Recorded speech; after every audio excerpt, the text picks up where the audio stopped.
let's take a look at the peacemaker, or the type 9, when it comes to addiction and recovery.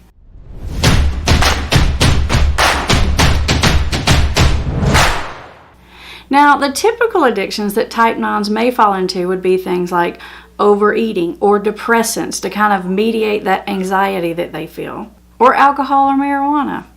You see, the type 9 just wants everything to be peaceful. And so if they're feeling a lot of anxiety or distress, they may do some numbing type of behavior.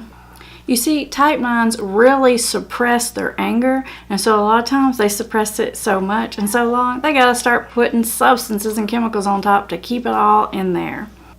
Now, when it comes to type 9s in therapy or in recovery, I'm gonna give you the good and the bad. The good is everyone loves a type 9. We're happy to see you, we get along with you well, you come to groups, we're glad you're in our group, you're sort of everybody's best friend.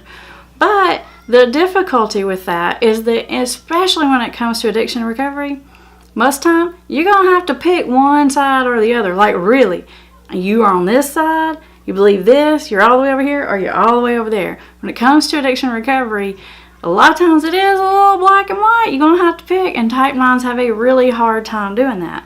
And not only do they have a hard time deciding exactly which side they're on, but they may have a hard time in therapy because they may agree or go along with the therapy or with the sponsor or whoever it is because they don't want to hurt feelings. But then they may leave and get around maybe their friends who are on the other side, or family members who are still drinking and using, and then they fall right back into that.